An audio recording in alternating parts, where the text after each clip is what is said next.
The San Francisco Giants could have a massive signing in the near future, as one reporter thinks that they could take an alternative route. They could be very serious about going in a different direction in terms of helping this pitching staff. Welcome back to SF Giants Digest. We have a new breaking topic to discuss, and before we get down into it, make sure to go down below and subscribe as we get the channel going. That would be much appreciated. Getting right into it, a lot of you are probably like, what the heck is he talking about? But Andrew Baggarly once again dropping a bit of a bomb for the Giants fan base. He did a mailbag for The Athletic, and the first question was, how seriously do you think the Giants will pursue any of the Japanese players that are expected to be posted this year? Now, the Japanese class is pretty strong this year. There's no, obviously, Shohei Ohtani or Yoshinobu Yamamoto level players, but there are some very big names in the class. He basically says they'll be very serious. I'm not sure they're a match for either the top hitters because the big sluggers coming over from the MPB this offseason are most likely to come over are corner infielders, DH types, and obviously the Giants have Matt Chapman, Casey Schmidt on the left side of the infield, and then at first base DH they have Rafael Devers, Bryce Eldridge, maybe even a Dom Smith reunion. So they're definitely going to be good there. But the pitching market coming over could be strong, and the Giants will be really in the mix of those guys that could be coming over, could be posted from the MPB. He goes on to say the pitching market will have some choices. Posey quietly made a trip to Japan earlier this summer because he wants to remain invested in that market. I think that's a big deal. Farhan Zaidi was not a guy who seemed to be super invested in the Japanese market, the NPB. Obviously, they signed Jung Hoo Lee, but that was coming over from the KBO, the Korean Baseball League, not the NPB, which is in Japan. He says the Seibu Lions might post 27-year-old right-hander Tatsuya Imai, and the Hanshin Tigers might do the same with their ace 26-year-old right-hander Hiroto Saiki. I could be pronouncing that wrong, but trying my best over here. He says they also have interest in Cody Ponce, a 31-year-old right-hander and former Pittsburgh Pirates prospect who pitched in Japan for 3 seasons and then reinvented himself with Hanwha in the KBO just this year. And I think it's pretty obvious that the Giants have a need for pitching this offseason. Logan Webb's at the top of the rotation. Robbie Ray will slide in as the 2 once again, coming off an all-star season, even though he struggled in the back half of the year. And then you probably pencil in Landon Roop as the number 3 starter going into the offseason. You hope that Landon Roop is your 4, maybe even your 5, opening 2026, as the Giants have been outspoken about they're going to be pretty aggressive in the pitching market, whether it's the stateside free agency or, as we're going to talk about throughout this video, over in the Asian market. Now, talking about the 3 names that were mentioned in this article by Andrew Baggarly, we're going to get started with Tatsuya Imai. These are some of the stats he posted throughout his career in the NPB. A career 3.15 ERA over in Japan. He's more of the Yoshinobu Yamamoto type, a bit more of an overpowering guy. That was in over 9,000 innings. He posted a 3.15 ERA, so plenty of a track record for the Giants and every team in Major League Baseball to look at. And I do think that the Giants will be interested here, but he will be the most expensive pitcher out of these 3 we're going to talk about. So that could be something that the Dodgers get him, which we would hate to see, but the Dodgers get him. The Mets, we know Steve Cohen is going to spend whatever it takes. The Phillies, these teams that necessarily don't care and they don't have a budget, they're going to spend whatever it takes to get the best guys. And it seems like Imai fits that mold a bit more than the other 2 guys we're going to talk about. But in an article by Jeff Passan, I know this looks like a lot, but we're going to kind of point out the main points that are throughout this piece. He says Imai 27 is the most anonymous of the group, and according to scouts who have watched him pitch this year, perhaps the most intriguing. His talent belies his wispy 5'10", 155-pound frame.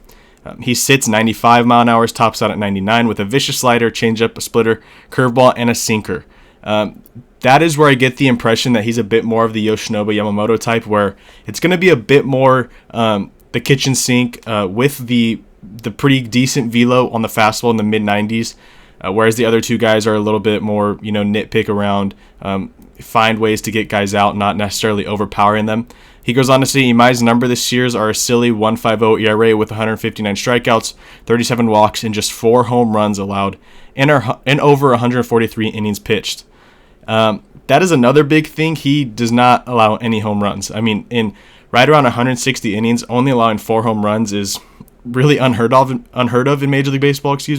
Obviously, Logan Webb is very good at limiting the home runs, and hypothetically, if Imai came over and signed with the Giants and started pitching in Oracle Park, he could find similar success just because of how much of a pitcher-friendly atmosphere that is in San Francisco.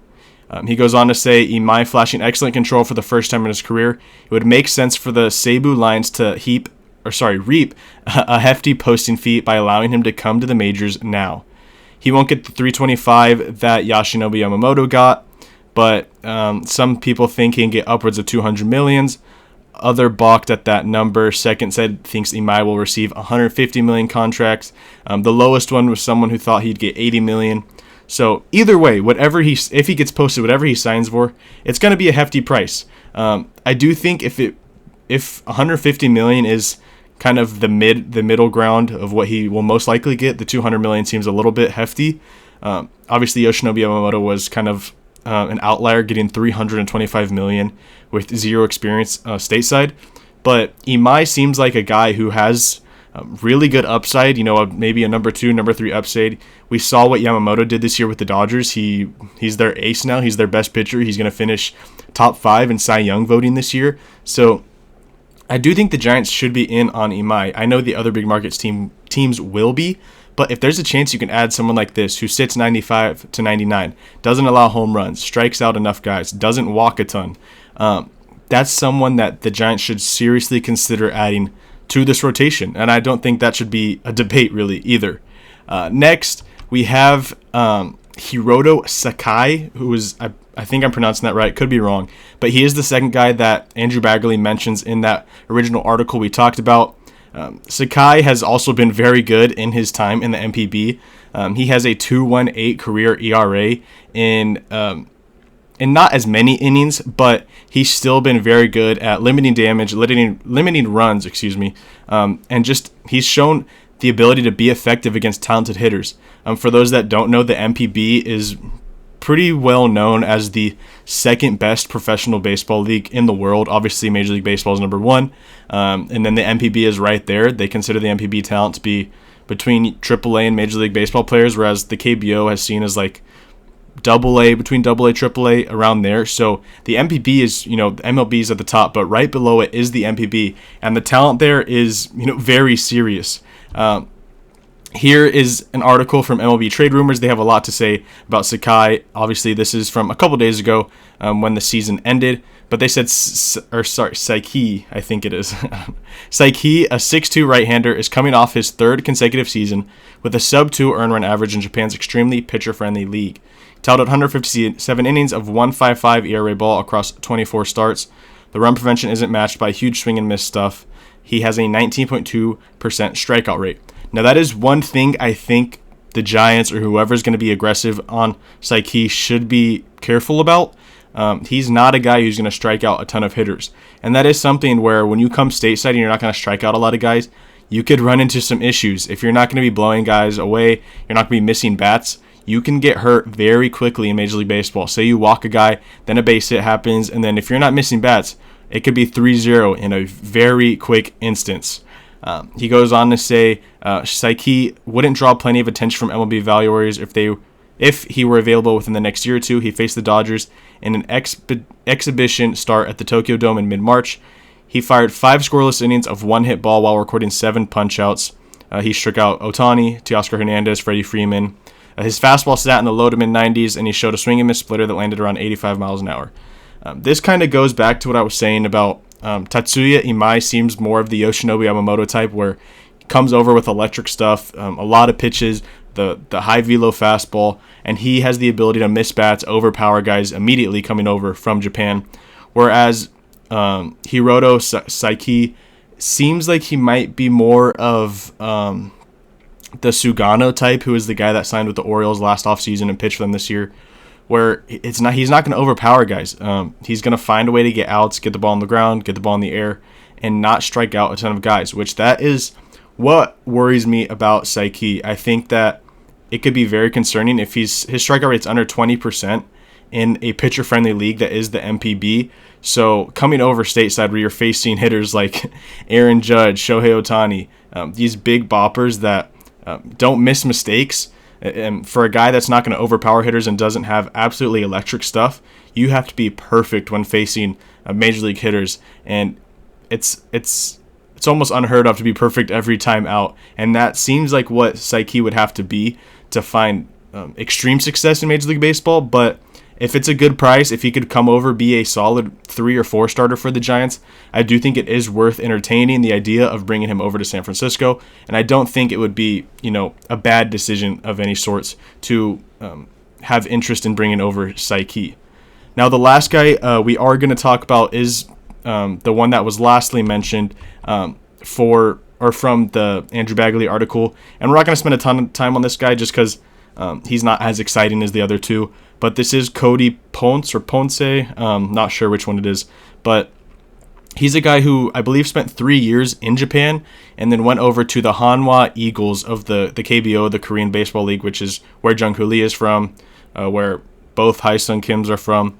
This is the league where it's a lot less talent than the MPB and MLB, but it still is worth something when someone has success there. And Ponce did exactly that this year. He had a 1.89 ERA in 180 innings, and he had a 17-1 record, which is obviously really impressive. Whenever he was out there, the team was winning.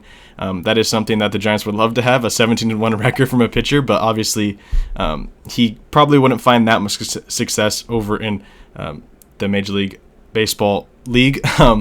But I do think that he is a guy that could come over and be a 5-starter. I don't know how serious the report of him being tied with the Giants is. Obviously, Posey went to Japan, went to Asia to look at some guys, but I don't know if Ponce is a guy that the Giants should be spending a lot of time looking into when you have someone like Tatsuya Imai, you have someone like Hirota Saki that is available. You should be going after those big guys first. And then if nothing happens with those two, if they go to the Dodgers, the Mets, the Phillies, some of these other big markets, then you can turn to Ponce and get a bit of a bargain for a guy that showed solid production in the KBO. But I do think it is concerning that he struggled in the NPB for 3 years and he couldn't make it, as he's a prospect in the Pirates organization. So I think it's concerning he couldn't make it with them, and he struggled in the NPB before going to the KBO, which is a lesser talented league, and struggled there.